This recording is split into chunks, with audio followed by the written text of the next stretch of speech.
mettre tous les compagnies. Bon, PLM par-ci, PLM par-là. Oh, ça va. On a le droit d'exister un petit peu ou pas? Très compliqué pour ces deux équipes. Je pense que l'équipe qui va recevoir aura peut-être l'avantage à domicile de jouer à la maison. Jusqu'à minuit, c'est l'after-foot. Oh nom de Dieu, bordel de merde, que c'est bon, bordel! Jean-Louis Tour.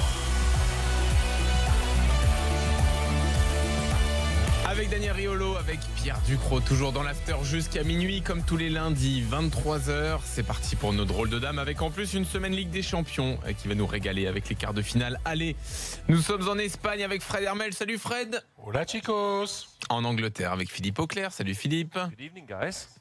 En Allemagne avec David Lorto qui va nous rejoindre dans quelques secondes. Et pour l'Italie, Simone Rovera est avec nous. Salut Simone. Ciao, buonasera, bonsoir. Vous avez vu un bon week-end dans vos championnats respectifs? Ah ouais. Oui. Pas mal, oui, pas mal. Intéressant, très intéressant. Vous avez de la chance. Ouais. Bah moi, j'ai pas vu en Serie A, mais Tottenham-Chelsea très bien. Bon, évidemment, Fred a eu un magnifique Séville-Barça. Séville-Barça. Voilà. Donc, voilà. En Angleterre, il n'y a pas eu que Puis des le beaux matchs. Bayern Dortmund, bon, bah, c'était une raclée.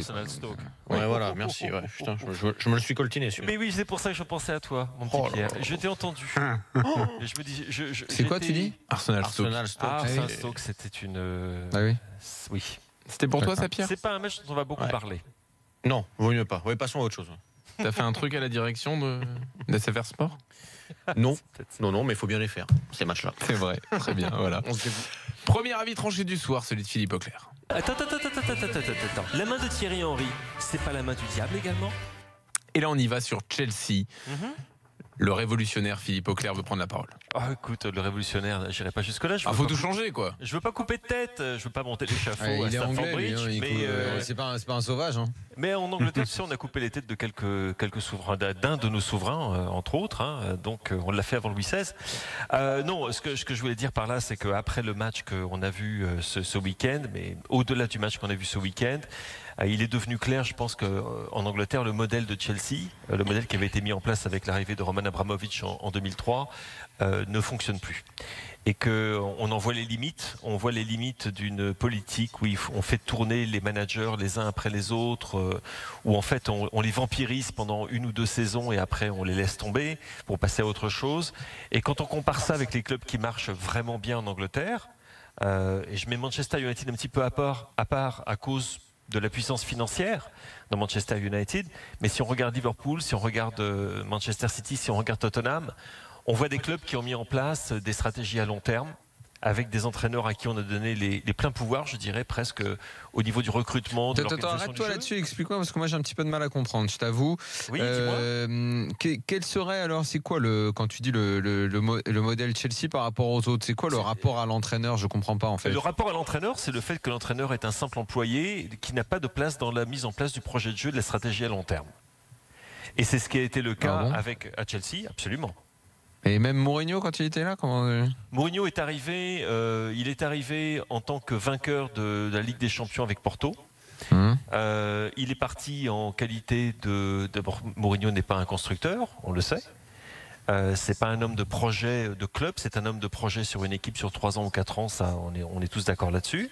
Mais pour ce qui est, ce que je veux dire par là, si tu veux, 3-4 ans encore, t'es large. Ouais, non, mais je parle à l'époque où José arrive à Chelsea la première fois. Hein. Ah oui. Il a quand même ses 2 titres de champion dans ces 2 premières années, donc c'est pas n'importe quoi. Non, je parle plutôt quand tu compares le modèle Chelsea au modèle des autres clubs anglais qui fonctionnent, tu vois que le modèle de Chelsea ne fonctionne plus quant à lui.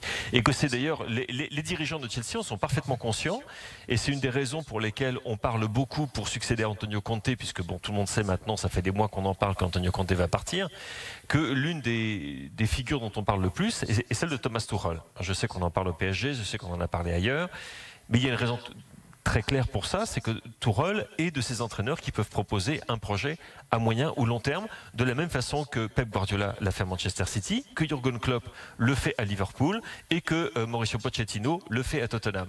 Et le modèle, je dirais, oligarque, tu fais venir un entraîneur, tu le payes très cher, il gagne un titre, tu le vires, tu en fais venir un autre, etc., ça a vécu.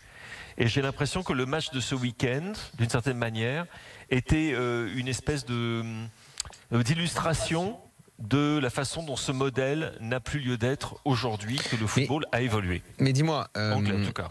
Philippe, dans ce week-end, que Conte n'y soit plus et qu'il va y partir, ok. Mais est-ce que c'est le modèle qui a transformé Conte en ce qu'il est cette année? Est-ce que c'est pas aussi lui qui effectivement est entré, j'en sais rien moi, dans une sorte d'opposition au club, de je m'en foutisme, de je sais que je vais partir. Moi, il y a un truc qui m'a frappé, c'est l'attitude de Conte. Ouais. Moi, j'en parlais l'autre fois pour Emery dans sa conf d'après PSG Monaco. Tu parles sur le bord du terrain ou... Oui. Ouais. Moi, il y a quelque chose qui est très marquant sur les. Je trouve, je le répète sans arrêt, mais on accorde trop peu d'importance au body language et au comportement des gens et à ce qu'ils dégagent, à ce qu'ils sont. Aujourd'hui, c'est capital. Dans une époque comme la nôtre de communication, Conte, entre le Conte qu'on avait connu à la Juve et puis en équipe d'Italie l'année dernière, mais je parle même de l'aspect physique, et j'ai vu la même transformation dans la vie de Mourinho. Comment il était lui physiquement, mais ça peut aller de la coupe de cheveux aux fringues qu'il porte, à son attitude, à ce qu'il dégage. Conte hier m'a semblé être épuisé, un homme fatigué, lassé, qui doit vivre une autre expérience, tu vois. Mais complètement. Mais si tu veux, moi j'essaie de me placer au-delà de ce qui se passe avec Conte. Chelsea ne veut plus d'entraîneur à la Conte. Voilà. Le lien que je voulais voir avec toi, c'est si ce que moi j'ai vu de Conte et la conséquence de la politique du club. Est-ce que c'est la politique du club qui a transformé Conte comme ça? C'est ça que je ne sais pas. Alors écoute, sans doute le conflit qu'il y a eu pendant l'été, le départ de Michael Emenalo qui a certainement pas arrangé les choses. Le fait que tu as eu un entraîneur, bon, il est ce qu'il est, hein, Antonio Conte, on connaît, c'est pas quelqu'un nécessairement très facile. Ah non, bien sûr. Les problèmes de recrutement qu'il y a eu, il a un côté buté. Il a un côté, je vais vous montrer ce que je peux faire, je vais vous montrer ce que je sais faire, y compris pour bouder. C'est un gros boudeur. Oui, ça se voit. Et il y a des moments, en effet, sur le bord. Moi, je suis comme toi. J'ai vu la différence au niveau du langage corporel sur le bord de touche. Tu sais, quand on est à. Même les fringues. Oui, mais tout, absolument. Tu as raison. On est à 10 mètres. Moi, je suis assis. Je suis assis derrière son épouse au match de Chelsea. On est à 10 mètres d'Antonio. On le voit, et c'est pas la même personne. C'est clair. C'est clair, il est là, il n'est pas là. Il y a des moments où il se réveille. Il y a des matchs où il nous montre encore ce dont il est capable. Parce que, encore une fois, la double confrontation contre Barcelone, on a vu un excellent Antonio Conte. Franchement, il était bien, il était là. La première mi-temps, même contre Tottenham, il n'y a rien à dire. Ils sont bien présents et il s'est préparé son équipe. Par contre, est-ce que ces joueurs sont encore complètement derrière lui? Je ne le pense pas. Est-ce que lui se voit déjà ailleurs? Je le crois également. Est-ce que Chelsea veut aller ailleurs et dans une autre direction? Ce qui était le sens de mon avis tranché, c'est que on a vu tellement, si tu veux, une stat. Depuis le dernier titre de Tottenham, en 2008, on a vu 11 entraîneurs se succéder sur le banc de Chelsea. Je dis bien 11. Depuis le dernier titre de Tottenham. C'est pour ça que je pense à ça, parce que c'était Chelsea-Tottenham ce week-end. 2008. Depuis 2008, on a vu 11 entraîneurs sur le banc de Chelsea. C'est complètement ridicule. Et ça peut marcher dans un certain football, mais pas dans le football de la Première Ligue aujourd'hui, où, encore une fois, les entraîneurs qui fonctionnent, qui marchent vraiment, sont les entraîneurs qui sont là sur le long terme. Je sais que ça peut paraître curieux, alors qu'on a parlé entre nous, si tu veux, de la longévité décroissante, en quelque sorte, des managers à l'anglaise. Mais là, tu vois Klopp, il est parti pour un bout de temps. Tu vois Pochettino, Tottenham va tout faire pour le retenir. Tu vois Guardiola, du côté de Manchester City, ils sont là à vouloir le conserver, et peut-être qu'ils vont le convaincre. Chelsea, c'est un petit peu le mauvais élève, le cancre de ce top 5. Alors, vas-y Simonet, et après on accueille Quentin en 32. Alors, déjà sur Conte, je l'avais dit la saison dernière, les premières fractures, c'était avant qu'il commence sa série extraordinaire. Je pense que c'était un match face à Southampton. Il y a une trêve internationale et il y a presque déjà une fracture avec Abramovich. Là, il met sa défense à 3. Et donc, c'est un peu comme l'épisode, c'était Ancelotti à Reims. Tu comprends encore que tu dois tout gagner. Tu es tout là. Tu viens de commencer une expérience magnifique. Et déjà, il cherche de te faire un peu la peau, de te chercher un autre entraîneur. Là, c'est cassé. La chose à dire, à mon avis, la différence sur laquelle je suis un peu partagé sur ton avis tranché, et c'est que Liverpool et Tottenham, je ne les vois pas comme des clubs qui ont l'exigence aujourd'hui de gagner. Et très simple, Chelsea, depuis 4, l'arrivée de Mourinho, il a gagné, je ne sais pas combien de titres, mais je pense 5 titres des champions, la Champions League. Et il y a un besoin de continuer à gagner qui oblige presque le club à continuer à changer les entraîneurs. Pochettino n'a rien gagné et Tottenham, Liverpool, je ne sais pas combien d'années qu'ils ne gagnent pas un titre de Premier League, une vingtaine peut-être. Depuis 1990, c'est pas compliqué. Ça change l'idée de l'entraîneur, surtout du propriétaire vers l'entraîneur. Tu as raison, Simonet. Je ne t'interromps pas, je te relance. Je ne t'interromps pas, Simonet, je te relance. Ce que je te dirais juste, c'est qu'on a une nouvelle dynamique qui s'est mise en place. Quand tu as maintenant un Pep Guardiola en Première Ligue. Quand tu as un Jürgen Klopp en Première Ligue, ça change tout. Le paysage a changé. Et je suis d'accord avec toi, ça a produit des résultats extraordinaires, ce qu'a fait Abramovich. Mais extraordinaire au niveau des résultats. Par contre, le contexte est complètement différent. Économiquement, financièrement, c'est plus les rois du gaz ou du pétrole, c'est moins qu'on puisse dire. J'aime beaucoup le je ne t'interromps pas, je te relance. Excuse-moi, je trouve ça diplomatique, voire même élégant. Non, c'est magnifique. Quentin nous rejoint au 32-16. Salut Quentin. Je vais relancer tout le monde ce soir. Bonsoir messieurs. Bon, qu'est-ce que tu penses de l'avis de Philippe sur ton club ? Je partage totalement, comme d'habitude, la plupart du temps. C'est très difficile d'être un supporter de Chelsea en ce moment. Les temps sont durs. C'est un club qui a toujours eu ces dernières années des résultats en dents de scie et aussi beaucoup de changements d'entraîneurs liés à ça. Et c'est vrai que j'espère peut-être l'année prochaine vous avoir et puis vous dire voilà, le nouvel entraîneur est génial, ça se passe super. Et puis l'année d'après, ce sera encore le même discours.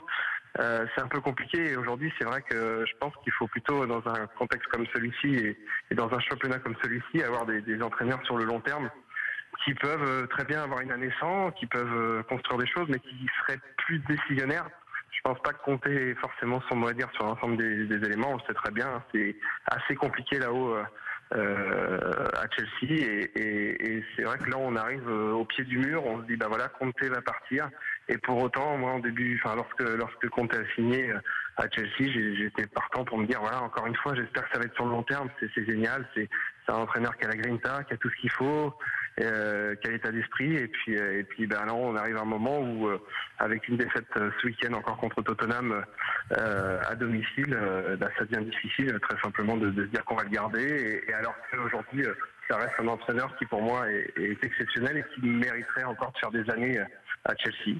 Mais je pense que de lui-même, je pense qu'il a plus envie et en effet, je pense que là-haut, ça doit pas fonctionner très, très correctement et il y a beaucoup de pression et c'est un peu difficile pour lui. Très bien. Bon, on a fait le tour sur Chelsea, on est d'accord, Quentin, merci en tout cas. De toute façon, d'accord, pas d'accord, ce qui est sûr, c'est que ça va changer. Ça oui. Et il va falloir qu'il se trouve donc, comme tu dis, ça va être la grande interrogation et c'est la même dans pas mal de clubs. C'est ce qui passionne les gens depuis maintenant quelques années, le mercato des coachs. Et là, donc toi, tu dis, ils sont sur le tuche alors. Ils sont sur le tuche et ils cherchent un entraîneur qui puisse rester en place un peu de temps. Et puis il y a un gros problème, une grosse interrogation pour Chelsea. C'est un club. Mais je ne sais pas en quoi le tuche donne le sentiment qu'il va rester plus longtemps. Dortmund. C'est plus pour avoir un entraîneur qui a un projet de jeu qui soit qui l'impose en quelque sorte à son club. Tu as une situation à Chelsea qui est complètement aberrante. Ils ont une académie qui est l'une des meilleures, si ce n'est la meilleure d'Europe. Il n'y a qu'à voir les titres qu'ils ont gagnés dans les compétitions nationales et internationales. Ils ont 38 joueurs en prêt aujourd'hui, 38. Et donc tu as un club qui a été incapable d'utiliser ses ressources. Ils ont dépensé beaucoup d'argent pour mettre en place cette académie. Ils ont besoin de quelqu'un qui pense un petit peu également dans cette voie-là. Et tu te dis, quand tu vois par exemple ce que fait même Guardiola à Manchester City, qui a dépensé également beaucoup d'argent, Guardiola, il a quand même intégré quelques-uns des jeunes joueurs dans son effectif. On n'en a pas beaucoup parlé. Non, il l'a fait. Zinchenko en est un, Phil Foden en est un autre, et il y en a d'autres qui vont suivre. Je te dis pas que ça soit nécessairement très facile. C'est pas transcendant, quoi. C'est pas les noms qu'on va retenir de l'année, tu vois. C'est pas des noms qu'on va retenir de l'année, mais c'est des joueurs qui ont montré beaucoup de belles choses. Et si jamais tu peux en avoir deux, Daniel, sur une génération dans une équipe qui joue ce type de football et à ce niveau-là, je pense que tu serais vraiment très content. Ça, c'est moi qu'on puisse dire. À Chelsea, par contre, on en a un, c'est Thomas Christiansen, et puis qui est pas vraiment fantastique en ce moment. Dans l'actu de ton week-end, Philippe, bon, les 4 premiers ont gagné. Ouais. City, ça va le faire dans le derby, le titre, c'est ça? Je sais pas. On y sera, mais en effet. C'est quand le derby là? C'est samedi à 18h30 heure française. Samedi qui vient, 18h. Entre les deux manches du SFR choc Sport contre Liverpool. Absolument. Et avec une victoire, ils sont pas assurés d'être champions. On n'avait pas dit que ce genre de match au niveau des dates, ça devait être annoncé 15 jours avant. Tu vois, t'as un peu merdé là. Une semaine avant, ça suffit. On avait dit les gros matchs. T'as déjà pris un rendez-vous pour samedi? Le Juve Naples, ça fait 3 semaines qu'on est dessus avec Simone. Ça a été annoncé 3 semaines. Qu'est-ce que t'as de si important dans ton agenda que t'aurais mis samedi? Rien. Donc c'est bon. Samedi prochain en Angleterre, on a le derby de Liverpool, qui est à 13h30, Everton-Liverpool, qui est suivi par le derby de Manchester à 18h30. Oui, je pense qu'on devrait en effet pouvoir. Puis entre deux, t'as Watford-Burnley quand même. Bon, et Watford-Burnley que va faire Pierre d'ailleurs au passage. Oui. Peut-être Muni alors. Non, mais Burnley, c'est très sympa à voir. Ah oui, c'est chouette. Une bonne saison. Et Watford, c'est pas mal. Watford aussi d'ailleurs. Bon, en un mot là sur les résultats du haut de tableau, Philippe, qu'est-ce qu'il faut retenir? Écoute, nouveau but de Mohamed Salah, 37e but, c'est assez extraordinaire, mais bon, on en parle tellement. Ça lui fera oublier sa défaite? Il n'est arrivé que 2e de l'élection en Égypte. Vous avez vu ça? Ah oui, c'est vrai, oui, tu as raison. Et on reparlera de l'élection pour le footballeur de l'année, mais bon, ça, oui, c'est toujours entre Salah et De Bruyne. Ça vous botte en Angleterre, ce truc, quand même. Ah, mais oui, c'est parce que c'est. C'est chouette. Vas-y, Philippe. Donc. Sinon, Manchester City avant le match contre Liverpool, la première mi-temps contre Everton, c'était pas loin du sublime. À qui n'a pas vu les buts, je conseille de les regarder. Ils sont disponibles, je pense. Ils sont en ce moment sur BFM Sport, pour ceux qui ont l'image en plus. Ils sont remarquables. Signaler Manchester United qui fait 45 premières minutes franchement très très convaincantes contre Swansea, avec le genre d'équipe qu'on aurait voulu voir contre Séville, qu'on n'a pas vu contre Séville, mais ça, qu'est-ce que vous voulez que je vous dise? C'est comme ça. Séville, c'est pas Swansea. Oui, mais non, mais l'équipe. Non, mais Fred, je sais bien, et on est bien d'accord là-dessus. Mais. C'est pas ça que je voulais dire. C'est pas ça que je voulais dire, et tu le sais très bien, c'est le fait que l'équipe qu'on a vue, il y a les deux Ayou, qui était entreprenante, c'était surtout Mourinho, c'était la composition de l'équipe. On a vu une très belle équipe de Manchester United, très entreprenante, aussi entreprenante qu'elle avait été négative et décevante contre Séville, avec 100 buts pour Romelu Lukaku en première ligue à l'âge de 24 ans. Je continue de dire, de penser et de défendre ce joueur qui pour moi progresse de semaine en semaine, de mois en mois, et va être un super buteur, 24 ans, rappelons-le. Et puis ça ne me fait pas nécessairement beaucoup de peine, mais Alan Pardew a été limogé aujourd'hui par West Brom. Comment c'est possible? T'as fait le calcul de ses clubs et du nombre de fois où il s'est fait virer? Alors écoute, oui. En fait, il s'est fait virer. Franchement, il a le record. Est-ce qu'il y a un entraîneur en Europe qui s'est fait virer plus souvent que lui et qui a eu autant de... Qu'est-ce qu'il a fait? Est-ce qu'il a fait un jour un bon résultat, un bon truc? Écoute, non, il a fait une très très bonne saison avec Newcastle quand il termine 5e. Où il est chose extraordinaire. Il y a un truc quand même. Ouais. Il y a un truc. Et il avait eu également. Mais c'est un entraîneur, si tu veux, qui a il a des moments à West Ham. Il a eu une saison où c'était pas trop mal. Charlton, etc. Non, mais il est complètement nul, on est d'accord. Mais là, ça y est, il est viré. Et ça m'a causé beaucoup de peine. Et il va retrouver encore un club, tu crois? Alors écoute, ça, c'est une question que j'ai posée. Mais il est aimé dans les médias. Il n'y a pas de mecs dans les émissions qui disent mais il est nul, pourquoi on le reprend? Il a beaucoup d'amis. Il fait partie de ces entraîneurs qui savent à qui donner le numéro de portable. Ah, d'accord. C'est ce que je veux dire. On en avait comme ça aussi. Ouais, mais je pense qu'on en a partout, Fred. Ce que vous voulez me dire, c'est que il est unique, Pardew. Ils sont pas deux Pardew. C'est compliqué là. C'est compliqué. Ouais, mais j'avais envie. Non, mais des fois, il faut se laisser aller. Et moi, j'ai compris, non. Daniel n'a pas. C'est possible que moi j'ai compris, t'as pas compris. Merci Simone.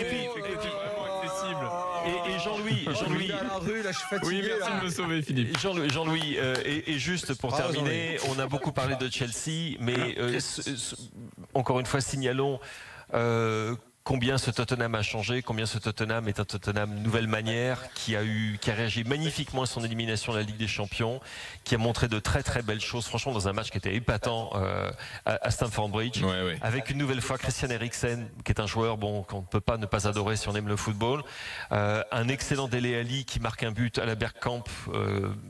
Oui, le contrôle, la reprise sur un pas, c'est magnifique.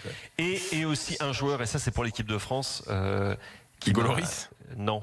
Non, Hugo Lloris, non, en fait, on n'a pas le temps. D'accord. Mais c'est Davinson Lloris, Sanchez. on a le temps de voir qu'il a complètement cagué sa sortie. Et là, on a le temps de plus rien, Philippe. Donc, faut nous dire en un mot. Lloris, il est passé, il est dans une maison de bois.